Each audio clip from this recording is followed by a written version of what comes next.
पहले जो मुझे लग रहा है कि कोई गेंदें जो है वो डिफेंड होती हैं, क्या आपको लगता है कि ऐसी पॉसिबिलिटी है? क्योंकि जिस तरह का सीम स्विंग इंडिया को मिल रहा है वो मतलब लग ही नहीं रहा, ऐसे लग रहा होता है कि एकदम से आप जो है ना वो बॉलिंग विकेट पे बॉल कर रहे हैं और अजीबो गरीब सा सीम स्विंग वहां पे मिल रहा होता है। यार बिल्कुल ऐसे ही है हसनैन, हमें समझ नहीं आता कि हमेशा बैटिंग जब हो रही होती है तो फिर जो प्लेयर्स खेल रहे हैं वो अच्छा खेल रहे होते हैं, मगर जहां इंडिया की बॉलिंग शुरू होती है और वहां पर हमने देखा है कि कुछ डीआरएस डिसीजन जो है वो भी इंडिया के फेवर में बहुत ज्यादा गए।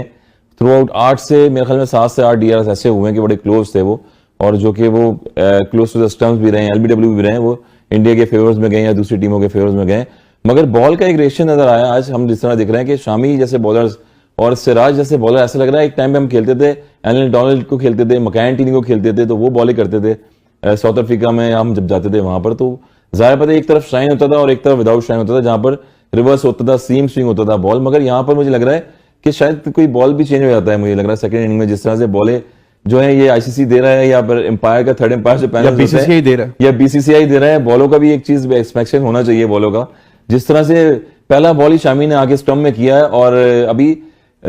300 जो है 350 इतनी पिटाई खाने के बाद एक फील्डिंग टीम जो है वो बैटिंग साइड पे ऊपर गई है डगआउट में। अभी वो चेंजेस ही कर रहे थे एकदम से, तो बैक टू बैक हाईलाइट्स चलना शुरू हो गई हैं और सीधी सीधी बॉलें थी जिन पे क्रॉस खेलने जा रहे थे बैटर्स और आउट हो रहे थे। तो मैथ्यू एंजल जो है वो खड़े हुए थे स्क्रीन पर, उन्होंने एकदम से देखा है कि ये क्या हो रहा है बॉल में। जो शामी का पहला बॉल था एलबीडब्ल्यू का, बैटर्स क्रॉस खेलने के लिए गए,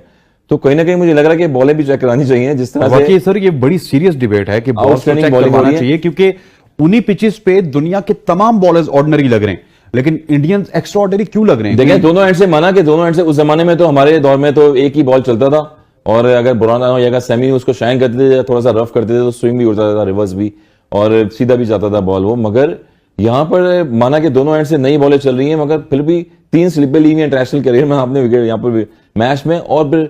कीपर जो है के राहुल, यानी कि वो बॉल को कैप कहां पर करें, इट मींस के बॉल में कोई हार्डनेस भी है और कुछ